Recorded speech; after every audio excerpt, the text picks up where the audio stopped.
From Chicago studios, this is the Muslim News on Muslim Network TV. Assalamu alaikum, I'm Samana Siddiqui. First, the headlines. Israel storms hospital as journalist's body emerges before burial. Afghan evacuees having a rough time in U.S. Senator Sanders unveils Medicare for All Act of 2022. Dozens of Facebook groups spreading Islamophobia. West has no clue about mercenaries used by Russia. UAE President Sheikh Khalifa bin Zayed Al Nahyan has died. Our top story tonight. Israeli forces stormed a Jerusalem hospital's grounds today as the coffin containing the body of slain journalist Shireen Abu Akleh emerged ahead of her burial. TV images showed the veteran Al Jazeera reporter's coffin nearly falling to the ground as Israeli police grabbed Palestinian flags from the crowd. The procession started outside St. Joseph's Hospital in Israeli-annexed East Jerusalem. Israel forbids public displays of Palestinian flags and often penalizes people who hoist them at rallies or protests in the city. Earlier on Thursday, Palestinians held a memorial service for the 51-year-old Palestinian-American journalist. Abu Akleh was killed by Israeli forces earlier this week, according to eyewitnesses. Journalists who were with her, including one who was shot and wounded, said Israeli soldiers fired on them, even though they were clearly identifiable as reporters. Newly settled Afghan refugees in the U.S. are experiencing hardship, according to a new report. Delays in obtaining necessary documents, including social security cards and work permits, have prevented a number of Afghan migrants from starting jobs. Many others are having a rough time accessing basic health care. A U.S. government official acknowledged thousands of resettled Afghans have experienced some delay or problem in accessing their benefits. For example, an Afghan family evacuated from Kabul airport amid a chaotic Taliban takeover last August were resettled in Virginia, according to a Wall Street Journal report. His wife is recovering from open-heart surgery but cannot buy critical medication due to a problem with her health insurance. A special segment is coming up later tonight in our show, so keep watching Muslim News. On Thursday, a Russian military court sentenced 5 Muslim men from annexed Crimea to up to 14 years in jail for alleged membership in an Islamist group, Al Jazeera reports. The Southern District Military Court in the southwestern city of Rostov-on-Don sentenced Bilyal Adilov to 14 years in jail.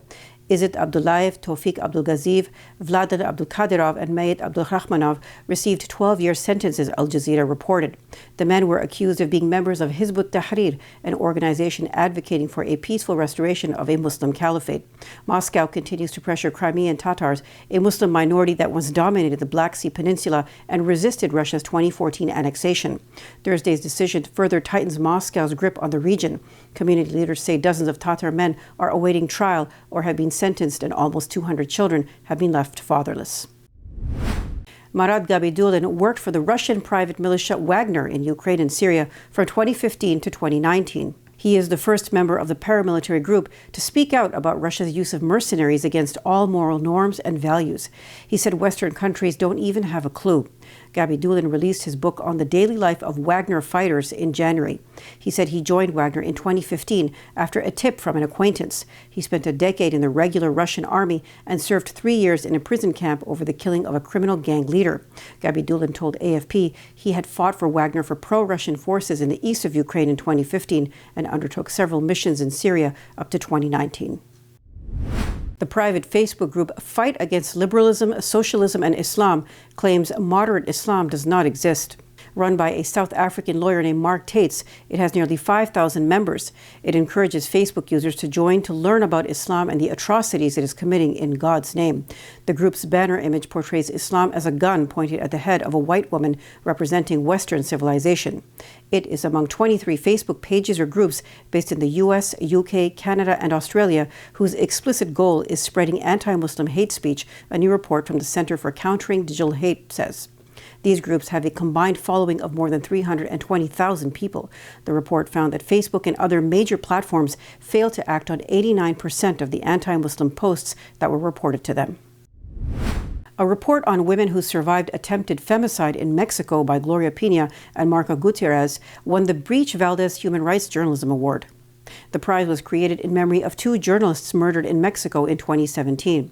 Mexico has recorded 11 murders of reporters this year.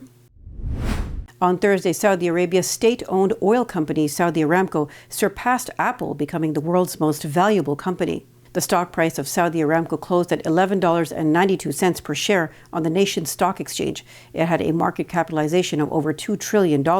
It's the first time Saudi Aramco's market value has overtaken Apple since 2020. Apple's stock price has fallen about 20% since the start of this year. Aramco's shares jumped almost 28%, according to official figures. United Arab Emirates President Sheikh Khalifa bin Zayed Al Nahyan has died, state news agency WAM reported Friday. The Ministry of Presidential Affairs sent condolences to UAE residents and the Islamic world on the leader's passing. Abu Dhabi Crown Prince Mohammed bin Zayed Al Nahyan said UAE lost a righteous son and leader. The ministry announced 40 days of mourning with flags at half-mast starting Friday. Work is suspended in the public and private sectors for the first 3 days. Sheikh Khalifa took over as the UAE's second president in November 2004, succeeding his father as the 16th ruler of Abu Dhabi. Details about the Medicare for All Act of 2022 after the break, so stay tuned, and we'll be right back after these messages.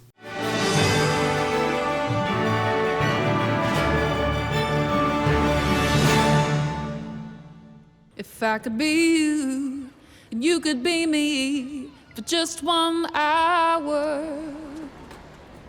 If we could find a way to get inside each other's minds. Walk a mile in my shoes. Walk a mile in my shoes. Well, before you abuse, criticize, and accuse. Walk a mile in my shoes. There are 16 million children struggling with hunger in America. That's 1 in 5 daughters, sons, neighbors, and classmates who don't know where their next meal is coming from. Yet billions of pounds of good food go to waste every year. It's time we do something about it. Feeding America is a nationwide network of food banks that helps provide meals to millions of kids and families in need. Visit feedingamerica.org to help them feed even more. Together, we can solve hunger. Together, we're feeding America. Billboards are popping up all over the country with an... Our neighbors don't realize that Muslims are absolutely opposed to ISIS. Salam. My name is Abdul Malik Mujahid. I'm an imam in Chicago. 16 shots! No me! No justice! No me! So how do we bring up the energy which can really have an impact on the world? You need to build bridges of understanding among people, and we need to have America moving forward. That lesson learned have brought the strength of humanity to America, which is the diversity. Mujahid Talks, only on Muslim Network TV. Faithfully connected.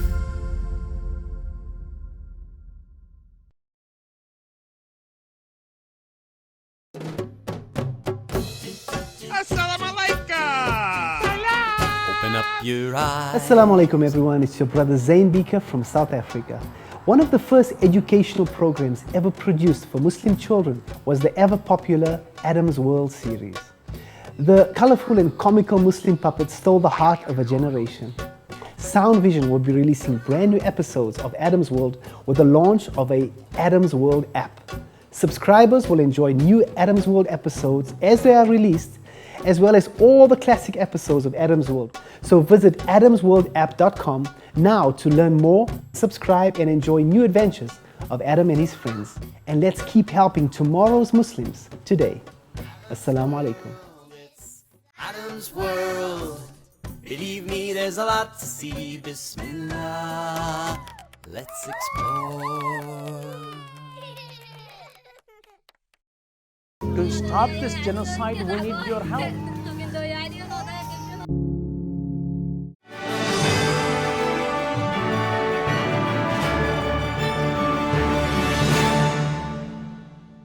On Thursday, U.S. Senator Bernie Sanders introduced Medicare for All legislation to eliminate out-of-pocket insurance costs and provide comprehensive coverage. The Medicare for All Act of 2022 would transition the U.S. to a single-payer healthcare system over 4 years. The Medicare eligibility age would be incrementally lowered from 65, benefits would be expanded, and the program would be made available to children. Sanders criticized the current U.S. healthcare system for its waste, dysfunction, and profiteering. He said an average family could save thousands of dollars a year with Medicare, and that more than 70 million people today are uninsured or underinsured. Sanders chairs the Senate Budget Committee, which convened a hearing Thursday on the legislation. The U.S. House Committee investigating the January 6, 2021 insurrection at the Capitol issued extraordinary subpoenas for 5 prominent Republicans to testify on Thursday. The list includes Minority Leader Kevin McCarthy, the chamber's top Republican. The Select Committee formally sought the depositions of GOP Congressmen Scott Perry, Jim Jordan, Andy Biggs, and Mo Brooks. The committee had previously sought their testimony voluntarily, but Committee Chairman Benny Thompson said they have refused to participate.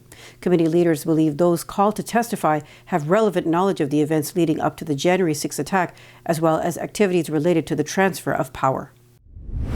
Advocates pushing to raise California's minimum wage to $18 an hour have submitted more than 1 million signatures to get the Living Wage Act on the November ballot. They easily surpassed the roughly 623,000 signatures required. California's current $15 an hour minimum wage for employers was implemented this year. The rate drops to $14 an hour for companies with fewer than 26 employees. Anti-poverty activist Joe Sandberg, who filed the ballot initiative, said the wage floor is clearly insufficient to support a family. A person working full-time on minimum wage makes only $32,000 yearly. On May 25th, cultural institutions, consulates, businesses, and communities across Chicago will celebrate Africa Day. The holiday has been celebrated by African communities and nations for nearly 60 years internationally. It honors the diplomatic, economic, and cultural legacy of the African Union, a collective of 55 states who negotiate trade and commerce. Governor J.B. Pritzker issued a proclamation last year designating May 25th Africa Day in Illinois. This year's Africa Day will include a flag-raising ceremony of the African Union flag from noon to 1 p.m. Wednesday at the Daley Plaza. The Muslim American Leadership Alliance will host special community events. Festivities will be attended by Chicago community leaders and consular representatives from Morocco, Egypt, Ethiopia, Cape Verde, Comoros, and the Republic of Congo. Coming up next after the break is our in-depth analysis segment, so stay tuned, and we'll be right back after these messages.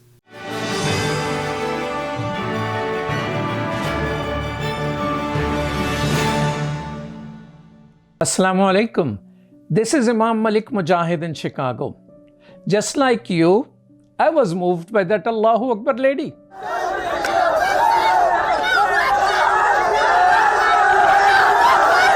She stood her ground, fearful of none, for her hijab and for her education. Sisters and brothers, Indian Muslims are facing a genocide. India does not care for Muslim protesting, but it does care for the world opinion. Therefore, we must push the United Nations. The UN has a responsibility to protect. They must prevent genocide. Please sign this UN petition now. Get others to sign. It will help. Trust me, it will help. We need 1 million signatures, brothers and sisters. Please sign now.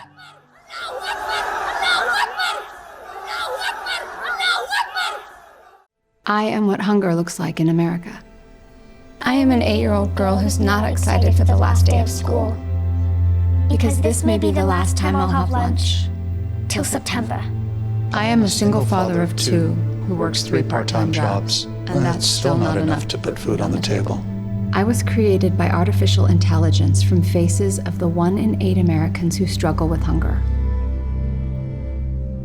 Feeding America, 200 food banks strong.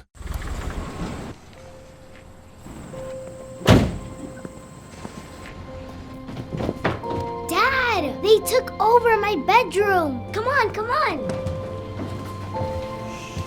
Okay, Dad. 1, 2, 3.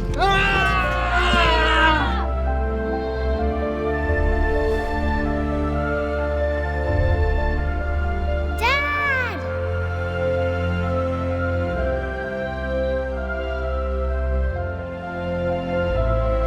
You saved me. Dad? Are you okay? I'm fine, dear.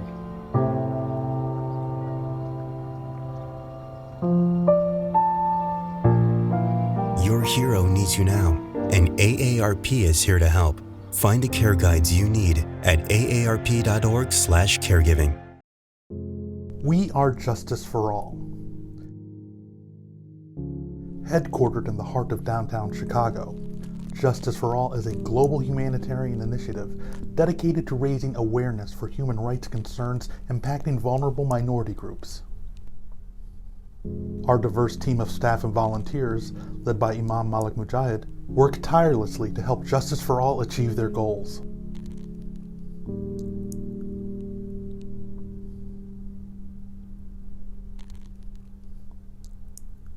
We promote policies that protect religious freedom, address the root causes of mass displacement, and recognize the plight of refugees and forced migrants.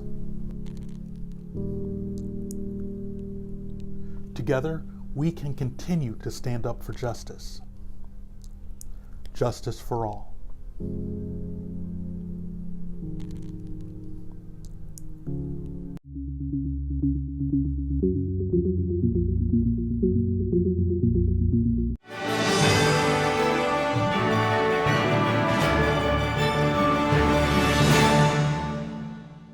Welcome back. To discuss the condition of Afghan evacuees in the U.S., let's go to Edward Ahmed Mitchell. Over to you, Edward. Thank you, Samana. Greatly appreciated. And now we'd like to discuss the Afghan refugee crisis. As you all know, we have had countless numbers of Afghan refugees come to the United States since the U.S. withdrawal from Afghanistan last summer. Many of these refugees are still experiencing severe challenges and difficulties here in the United States. And many communities, including the Muslim community, have done a lot of work to try to alleviate some of those challenges. So today, inshallah, we want to discuss what's the situation facing refugees right now, what is the community doing to help them, what are some of the challenges, and what are potential solutions to those challenges. I'd like to now bring on our guest to discuss these issues with us today. Our guest is Brother Yaqub Zargarpur, who is the chair of the board of the Muslim Association of Virginia. Assalamu alaikum, Brother Yaqub. How are you? Wa alaikum assalam, Brother Edward. Pleasure to see you again. Alhamdulillah. Thank you so much for joining us today. We greatly appreciate it. Let's dive right in. I think, in general, we're all familiar with the fact that we've had a large influx of Afghan refugees since the U.S. withdrawal from Afghanistan. But can you give us a brief update on what the situation is right now in terms of numbers and where refugees mostly are? And then what is the Muslim community in particular trying to do and have we been doing to help refugees? Great. First of all, the refugees are still coming. They're going to be coming up until end of September. Right now, they are coming to Virginia, the place called National Conference Center that's in Loudoun County, Leesburg, Virginia, and about 2,000 of them. And Darul Noor and myself were directly involved. We're facilitating them directly. And right now, the challenges that all the Afghan refugees are facing are multifold. One, the housing crisis. In Northern Virginia and across the country, there's a shortage of housing, shortage of rental. So because the refugees who come here do not have any rental history or credit history or even a job, that makes it very difficult for them to rent. Another thing is that to find them jobs. That's getting a little easier because we as the community are trying to find jobs. So the challenges, whether it be language, housing, and how signing them up, that's another challenge for benefits. But as a Muslim community, we have been doing a lot since the day first. The first day in August of 2021, when first group of refugees came, it was the Muslim community that came together and started helping our brothers and sisters from Afghanistan. And we've been doing it since then, especially in Northern Virginia and Central Virginia.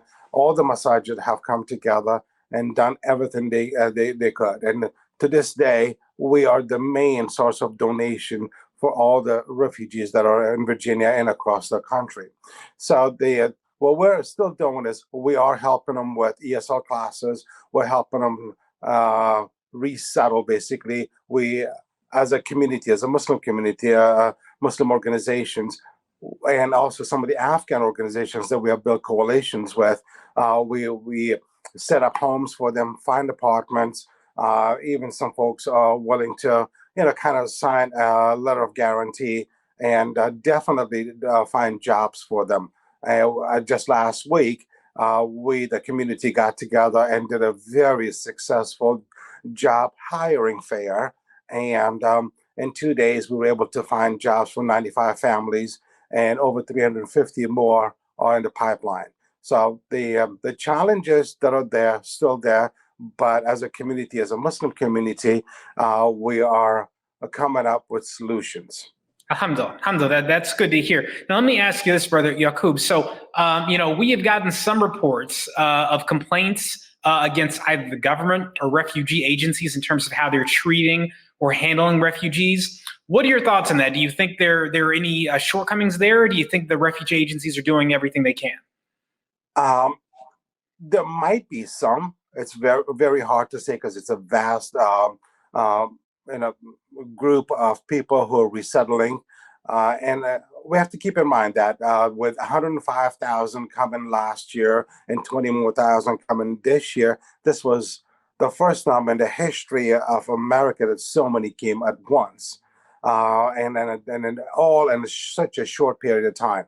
The resettlement agencies, they are doing the best they can, especially after the last administration reduced their capacity to 10%.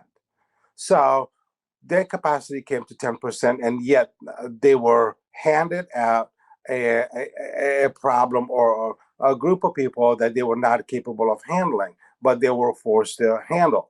So yeah, there are some mishaps. However, they're doing everything they can to resettle and to take care of the families. And of course, there are other challenges as well, like I mentioned, the housing.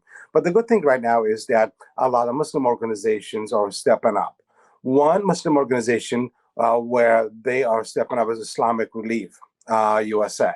So they are becoming more like a resettlement agency. They are partnering up with Church World Services, who is a resettlement agency. And then Islamic Relief in turn goes to all the communities and find community partners such as Darul Noor. Then we are able to resettle families that way. So there are more involvement of Muslim communities and Muslim organizations.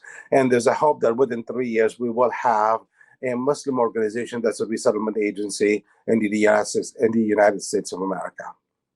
Inshallah. So let me ask you this, Brother Yaqub. If just the average Muslim out there wants to do something to help Afghan refugees, what would you suggest to them? A donation to the organizations doing the work, or befriending a family? What would you suggest? So 3 ways. One, monetary donations. Darul Noor has been generous enough, and our community has been generous enough to donate a lot of money, and we've been able to take care of all the incoming refugees and supplement them with additional funds, helping them with rent and utilities and groceries and hotel bills and doctor's bills, you name it.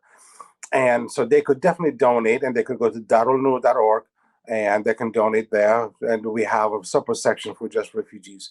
Number 2, they could volunteer. All the organizations across the United States, especially in Northern Virginia and Southern California, were in dire need of volunteers. They just need to go to their massages that are involved with refugee resettlement, just like Darul Noor, and sign up to volunteer. And the third thing is to help find or volunteer and help find rental properties. Our community is vast, especially in Northern Virginia, and a lot of them are not aware that we're looking for apartments, that we're looking for places that our community members are renting. And I think that's another way they could help. Okay, good. Noted. Jazakallah khair. So last question for you, in terms of solutions to kind of the problems that you've noted, the housing shortage, the refugee agencies whose resources have been depleted by the prior administration, is there anything more that the United States government should be doing? And then by the way, I'd also mention you have families that were split apart, babies that were sent without their parents. I mean, you've also got families who were divided and split up. Is there anything more the government of the United States should be doing, can be doing, to help alleviate some of these problems and make the transition easier for Afghan refugees? So first I want to talk about the family reunification program. Alhamdulillah, the U.S. government, one thing that I'm extremely happy with is that they did everything they could to reunify the unaccompanied minors, and they've been extremely successful.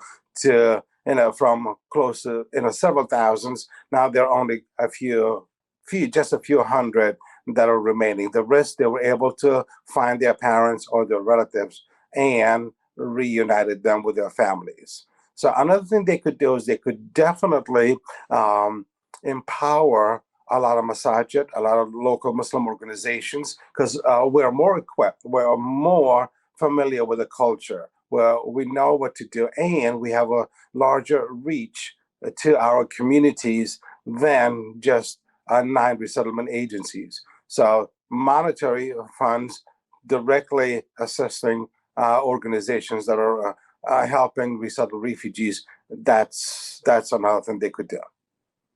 Excellent. Brother Yaqub, we want to thank you so much for your time, and this information is very valuable, and we're happy to get this update about where things stand. Sounds like there are challenges, but the people, especially the Muslim community, is doing what they can. And so we appreciate your work and the work of the community, Dar Noor and others.